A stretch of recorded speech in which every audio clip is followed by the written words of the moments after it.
Welcome to Both And with Bessi Graham, your weekly inspiration to help you use your time, talent, and treasure to make a bigger difference in the lives of others.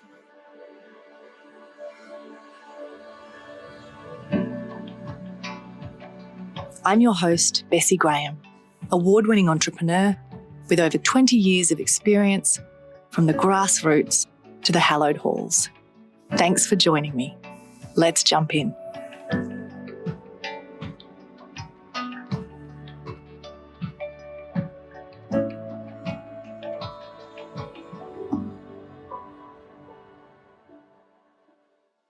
Let's be honest.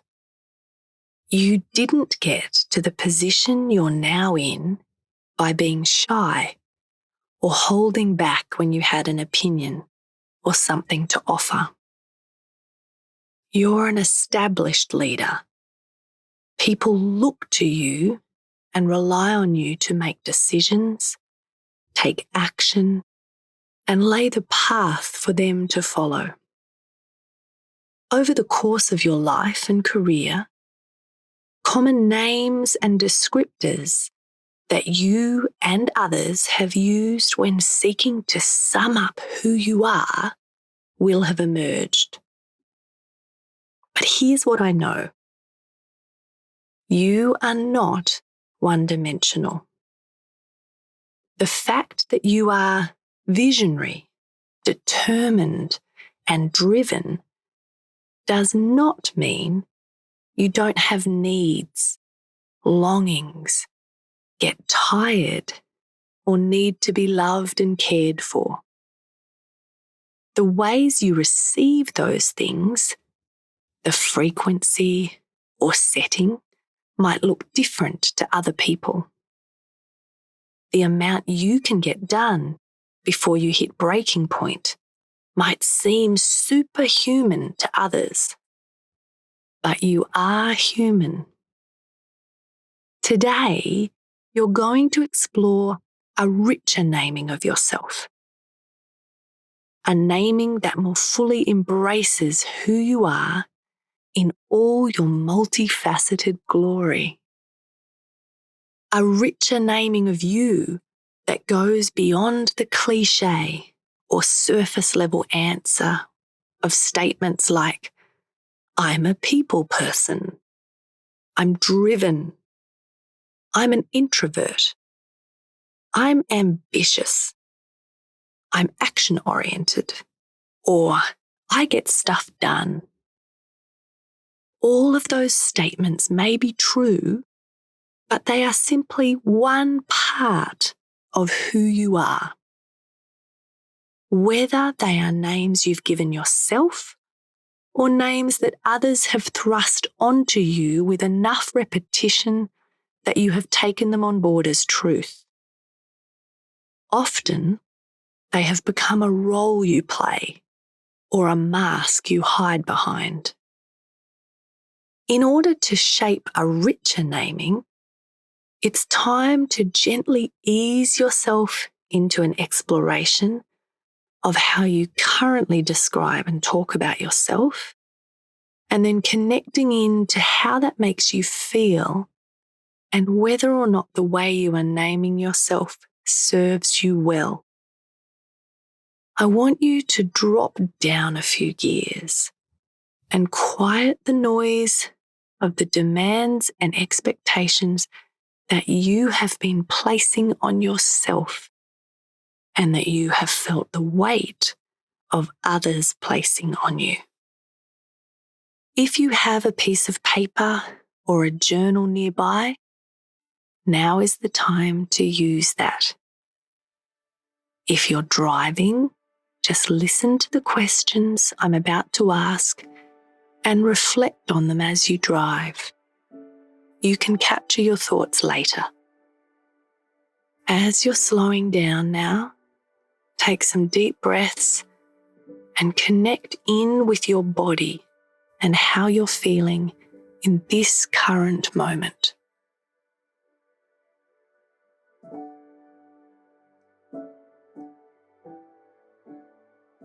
Breathing in and out. Breathing in and out. I'm going to ask you to do 3 things with the common names or phrases you use when describing yourself. Firstly, pause for a minute and jot down your go-to names, phrases, and descriptors. We all have them. Don't overthink it or judge yourself in the process. As something pops into your mind, jot it down. I promise I'm not going to give you a grade on your answers. This is just for you. So, what are the most common ways you describe yourself?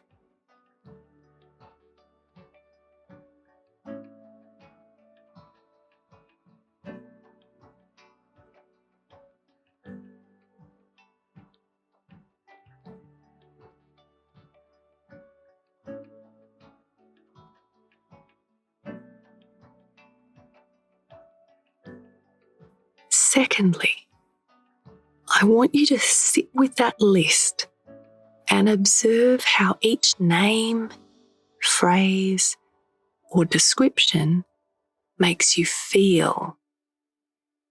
Do you come alive when you hear them?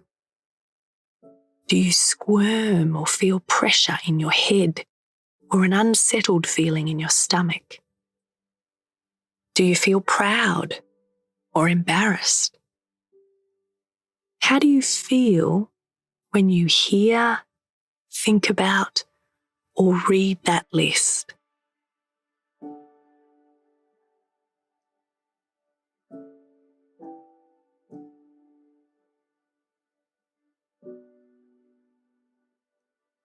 What are those feelings telling you? Just sit with that for a minute. If your responses are clear, you can capture them and move straight into digging for the meaning or insight that gives you around what those feelings are telling you. But if you're struggling to really pin down how you feel and you're stuck in your head, that's okay. Don't beat yourself up. I often catch myself starting sentences that are meant to be describing how I feel by saying, I think I feel tired, or I think I feel overwhelmed. If you're like me and you're someone who lives in your head more than your body, tapping into and starting to listen to your body takes practice. So just sit with that list and observe how they make you feel, and then begin to think about what those feelings are telling you.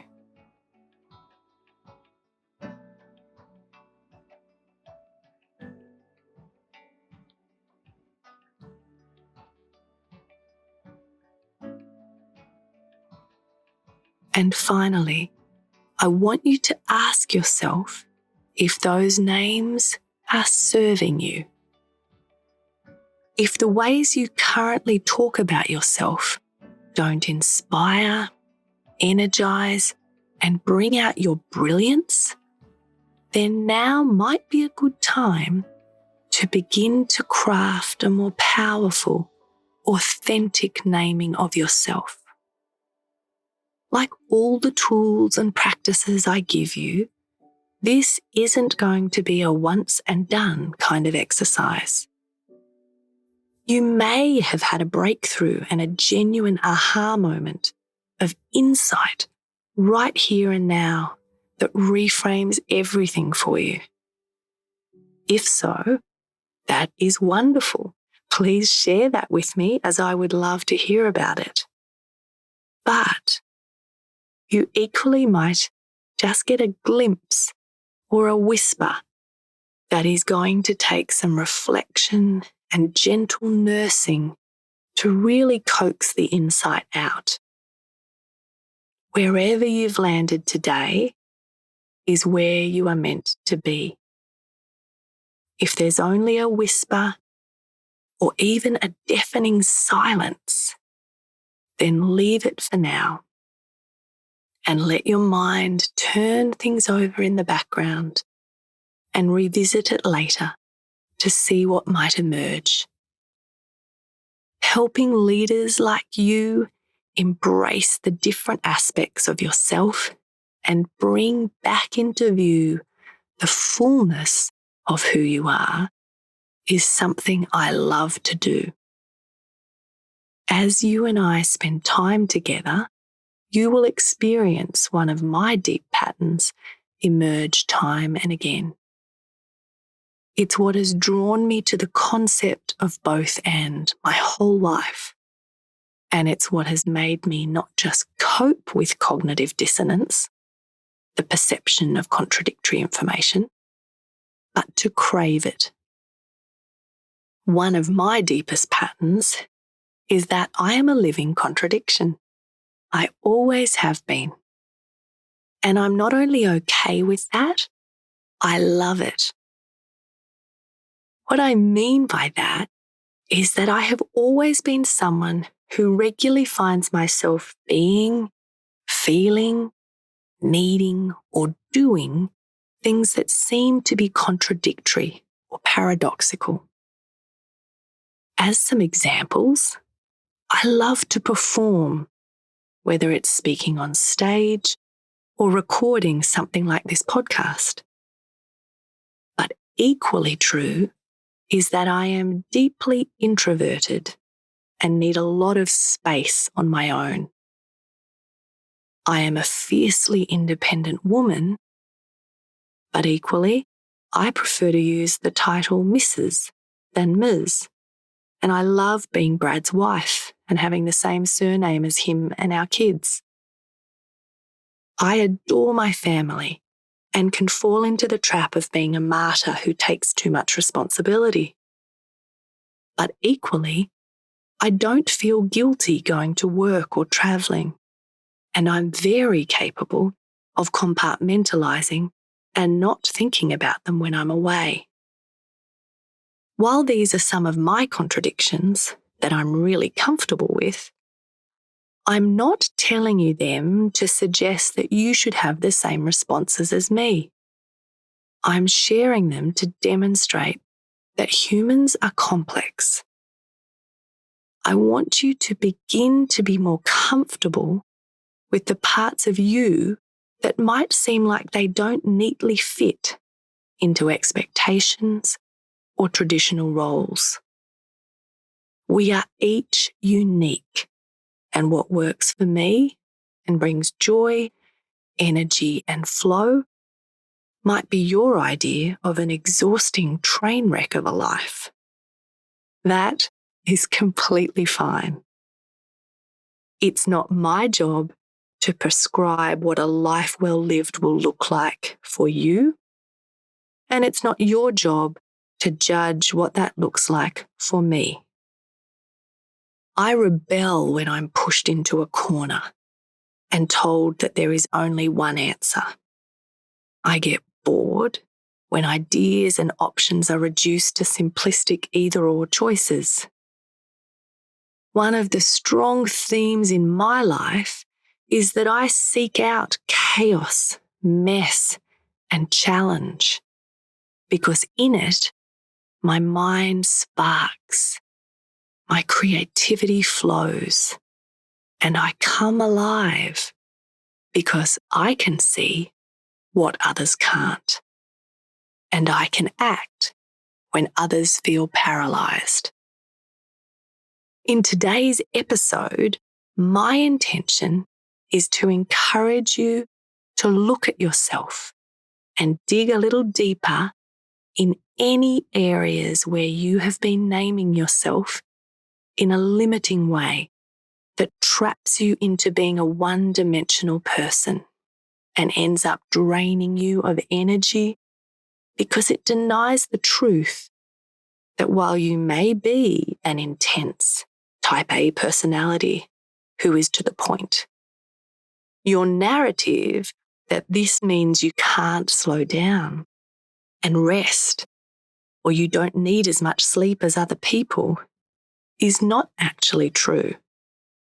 And whether you've already reached the breaking point of burnout, you're just starting to hear whispers of exhaustion emerging, or everything still seems to be working at this point, I can tell you that there is a toll being taken on you when you ignore and deny parts of yourself.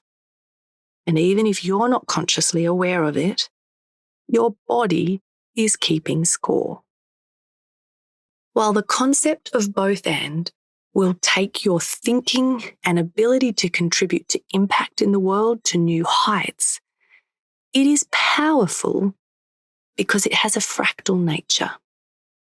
It is relevant at all levels of a system, in the outside world and in our personal internal worlds. When you start to recognize and accept both and in yourself, you will unlock what you can do and how long you can do it. Because there will be a flow and ease to those intense bursts of action that actually gives you more energy at the same time as having more impact. So, while I am intense and can be exhausting to be around, you're not going to find me speaking or operating like that here or when you work with me in a coaching capacity. I will speak to you the way I speak to myself. The voice in my head is calm and kind, because that is what I need to slow me down and center me so I can then operate at my best when I'm ready to act. That is the place I want to hold for you here and the space I want to create. I want to provide you with an environment that is conducive to you feeling confident and grounded. That when you step away from engaging with me, you feel a sense of clarity and that you are unshakable because you know yourself better and you now have a sense of your next steps or your big picture vision that is uniquely yours. That is my hope for you. And that is what I will work hard to create for you in every interaction we have. I am committed to doing that for you because people like us are misunderstood most of the time by most people. Because we are capable, we are often taken advantage of and expected to pick up the pieces, make up for others' incompetence, and never given the support or encouragement that others are given. Yet, we are relied on to chart the course, lead the charge, and pull off miracles on a daily basis. I know that you have a vision, even if it is blurry right now. I see you and know that you want to make a contribution to the world. You want to leave a legacy bigger than you, but the circles you move in, the organisational structures that surround you, or the family traditions that are expected of you aren't currently serving you in a way that truly taps into and unlocks the fullness of who you know you can be.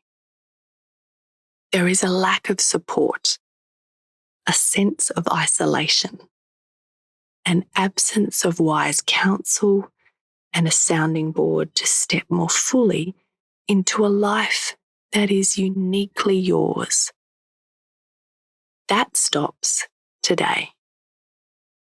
I want to support you because the greatest impact I can have in the world is to ensure that extraordinary people like you are unleashed in ways that are aligned and in integrity with who you really are. The more you can tap into that, the more impactful you will be. As you develop this richer insight and understanding of yourself, you will also catch yourself quicker when you fall into operating out of alignment or when your shadow sides emerge. Because while I think you're extraordinary, I also know you're human. You are not one-dimensional, but you are also not perfect. So let's own our brilliance and our brokenness. And rather than shy away from the messy middle, let's step more fully into it and together figure out how to live and lead more meaningful lives.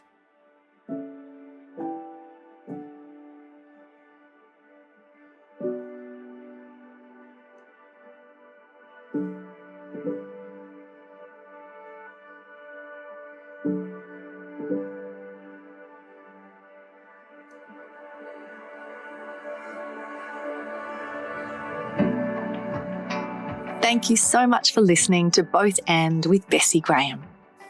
You know you were born to do something significant, so don't leave it to chance. Join me each week to pick up quick tips and ideas that will support you on your journey to live and lead a meaningful life. If you enjoyed this episode, please subscribe to the show so that you never miss an episode, and leave us a review so that other people can find us and feel a little less lonely and a little more supported on their journey of leadership. If you haven't joined our Facebook group yet, you'll find the link in the episode notes. Please join us. Thank you so much for being a part of the community and for tuning into the show each week. See you next time. Cheers.